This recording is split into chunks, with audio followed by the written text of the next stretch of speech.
Welcome back, everybody. I'm Scott. I'm Ken. And today we're going to be showing you how to put a scope on. Tell them what we got. What we have here is a Savage Model 220. It's a slug gun. It's a bolt-action shotgun that's got a rifled barrel. We're getting close to fall, so... Deer season's coming and he's getting itchy and he really wants to get this thing on site. So we've got a Leopold Ultimate Slam 3x9 scope, and we're going to show you how to properly mount it. This will work for mounting on any scope, really, whether it be an AR or traditional rifle or shotgun, because we are going to mount a rail. We have a Weaver rail and then Leopold scope rings. So let's bring in and show you our tips on how to mount a scope.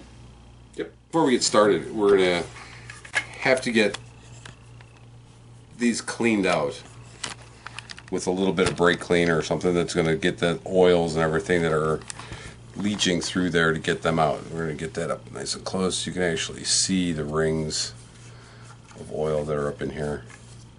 But we're going to show you how to put that in the vise first where you can protect it, because you don't want to scratch up your barrel, and it's really the only place to clamp it to do this kind of work. Yeah, and you could use something like a tipped-in gun vise or whatnot, but we like going this method. You can get either a soft jaw or actually cut some nylon stock, or you could use Delron or something soft. But if you're not comfortable with clamping on the barrel, we don't recommend doing that, because if you don't have the touch of feel, you could crush the barrel and you're about junk then. Right now, because I've had so many viewers suggesting that I take better care of my health, I'll be gloving up for this. Hipster, we're actually going what to are you have to doing next? Putting on a flannel and growing a beard? We're actually going to be drinking using coffee at Starbucks? brake clean to do this. So we're going to want to protect our stock just a little bit, and I'm going to actually put the nozzle in so that we can blast it through there. You could use acetone or lacquer thinner or any other cleaning solvent that'll remove the oil but also dries fast. Some kind of degreaser, basically. You know what? Let's start out by taking the bolt out, because we really don't need that in for any of this, and it'll help flow through. So on this one, we're just going to protect our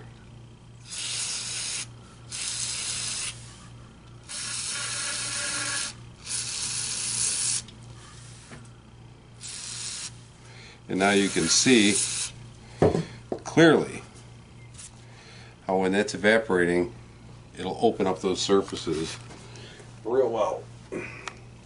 Now you could either let it air dry or use compressed air, and we are going to blow it out with some compressed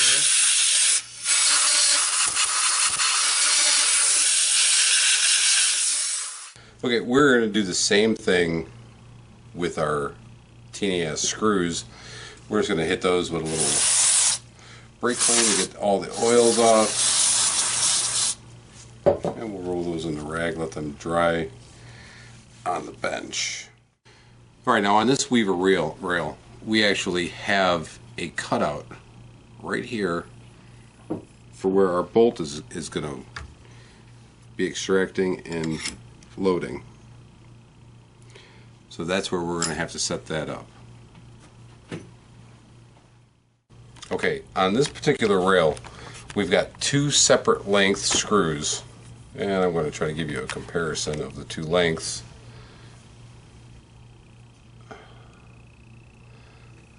It's a lot harder than it looks. Doesn't seem like a whole lot. However, if you put the long screws to the forward portion of your rail, you'll actually lock up the bolt. It'll actually go where the lug locks in, and you won't be able to get it out. So you have Voice of experience on this. You have to pay attention to the clearances on the bolts when you're mounting down your rail. And for this particular one, you can use either a blue thread locker, a green lead thread locker, or red. It's your personal preference. For our rail, we're going with green. Now this isn't the green that's the penetrator green. This is the stud and bearing mount green. It's pretty much permanent without heat. Now we don't need a whole hell of a lot of this stuff. It will just lock it down. And we are talking about just a dab. And that's all it takes. Put that a little bit around like that. That's smooth move, Mr. Rogers. We're going in the rail with that. Okay, we're just going to get this one started. Okay, so I got all the screws in, the 2 long screws to the back, or to the back side of the bolt, and the short ones to the front, so we have our clearance issues taken care of. Now these are panhead screws, so we don't want to just go and crank one down and crank the next one, crank the next one, crank the next one. We want to come through and just basically let them snug. Yeah, the rail itself has got a countersink to it, which is, it self-aligns on the panhead. Yeah, and besides that, we also have a radius cut in the bottom, so you're trying to align that radius to the length with the panhead screws.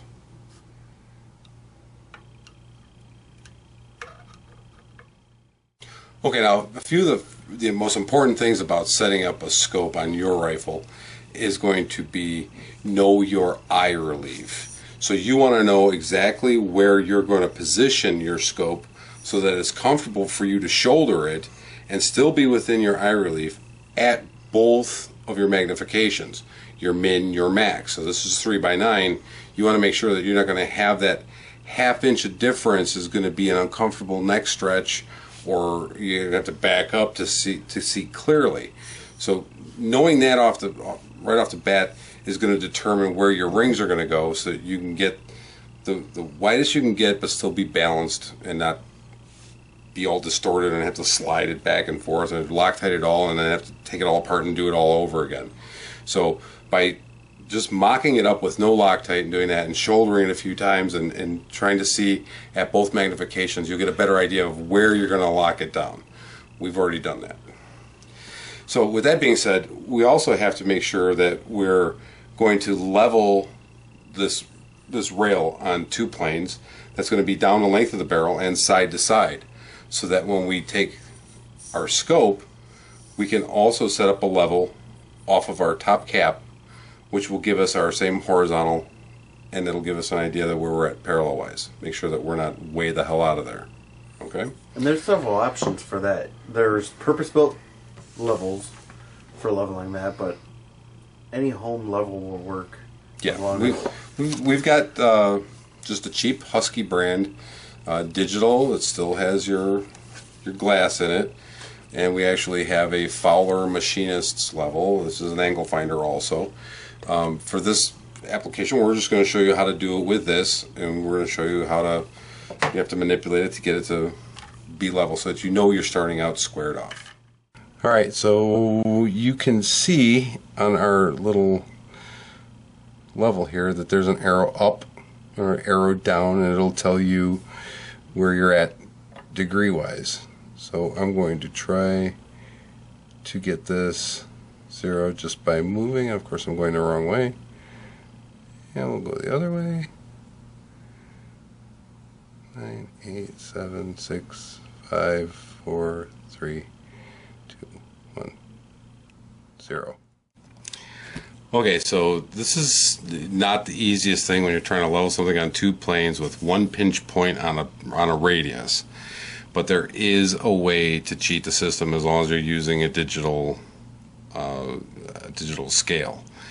Because as long as, if you were at point 1, point 2, you can always bring your scope on its rings to point 2.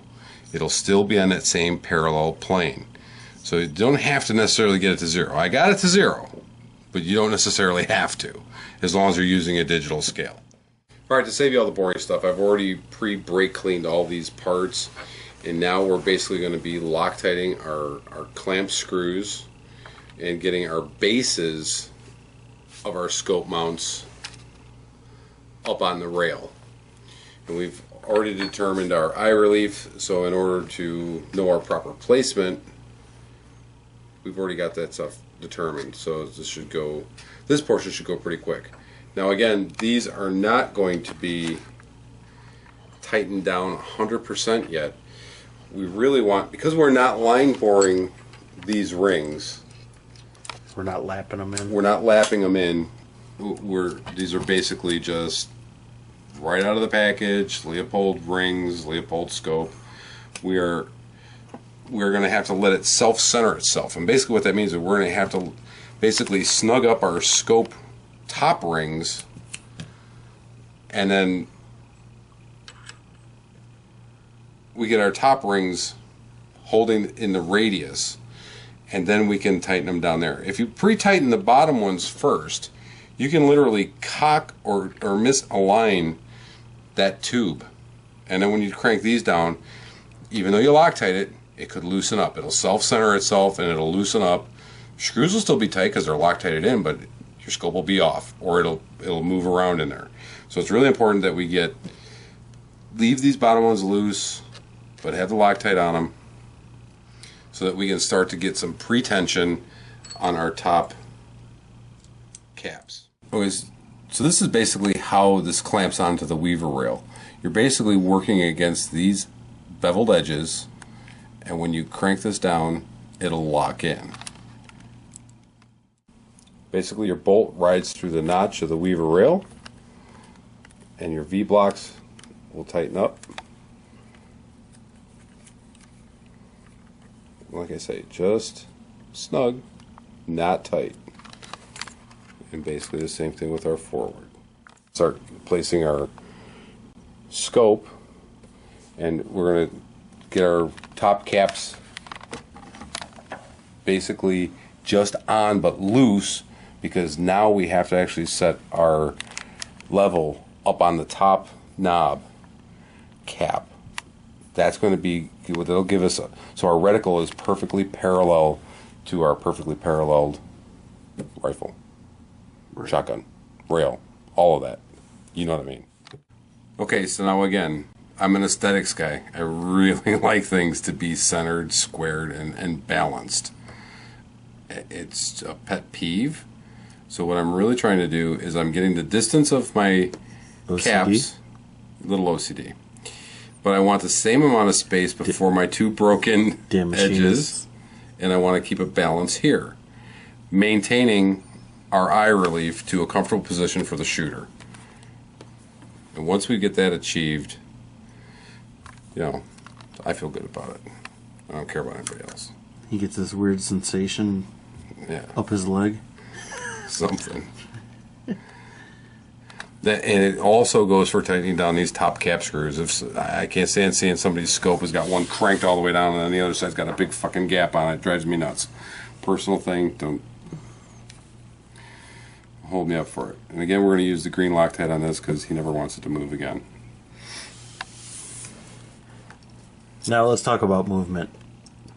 When you have a rifle or a shotgun that's got heavy recoil, your scope can move on the rings because you're not getting good contact with the rings, even though the sizing is, you know, a 1-inch tube, a 1-inch ID on your rings. It doesn't necessarily mean everything's concentric. No, let's remember, these things are machined and then they're sent out and plated. So your buildup might not be exactly perfect all the way around, so you can get where you can get, especially if it's loose, or with the shock load on some of this stuff is just amazing. Mm-hmm. What lapping in does is it gives you an even contact front and back, the whole width of there. So if there is any defects where it was machined a little this way or that way or however, and it really removes the Parker and cleans up the anodizing Parker, whatever. Yep, and you can use bluing to find out where all your contact points are. We're not doing that here unless it ends up loosening.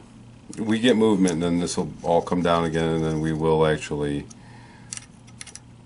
lap it in. We'll actually make a video at some point of lapping in some scope rings. Okay, our original set point on this was bouncing between a 0.1 and 0.2.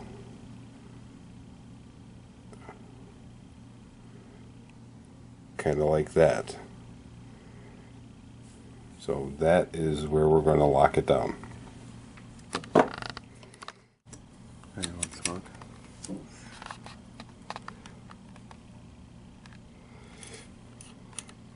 Okay, so I'm bringing these almost to the final torque spec.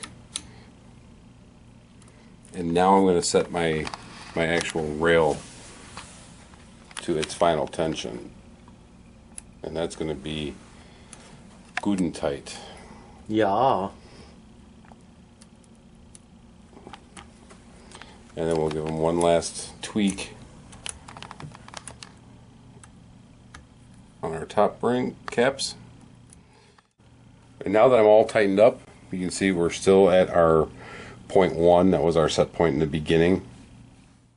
So there's a couple different ways to get this thing close to being on paper. You know, your large caliber rifles, or in this case this shotgun here, the slugs for this aren't very cheap, and some of your larger rifles, the rounds aren't very cheap either. So you want to get it close to being on target instead of just shooting off into the wind and hoping you're hitting a cardboard target that's 6 feet wide and working your rounds in from there. So one of the old-fashioned ways of doing it, and it still works today, just because it's old doesn't mean it doesn't work. Yeah, right. Is to actually look down the bore. So like we said, the one way, the old-fashioned way, and it still works, it gets you close, is you look down the barrel and you lock it in place, and then you go to your scope and you move your dials to get your reticle right on the point you had locked the barrel focused in on. It works. People have done it that way for forever. So the other option is a sight light. As you can see, this laser here Will actually allow you to zero that thing in full daylight at 100 yards. Without a doubt. You can see it. It stands right out. Yep. These work phenomenal, especially this style with a green laser, because even in daylight you can see it pretty clear on the target. I think we can hit the lights again. Yep. We're going to make a video on using these at some point anyway. And there are an adapter that'll let you go anywhere from a 22 to a 12 gauge shotgun. There are a bunch of different O-rings, a bunch of little adapters that go on the back. That's another way. Yep, the front of this is set at a taper with a magnet in it, and then whatever adapter you use on the back centers the rear, and then the taper pulls it in perfectly straight. This is our preferred method. Alright, so this bad bitch is ready for the range. I am really excited for hunting season. We're not going to do a lot of hunting videos or anything, but I figured, hey, I need to get my scope mounted. This is a good way to show you guys how we mount scopes. And we'll do a review on this slug gun and the scope at some point in the future. Yeah. So remember to like, share, and subscribe. Check us out on Facebook and Instagram. And also remember, don't take liberty For granted.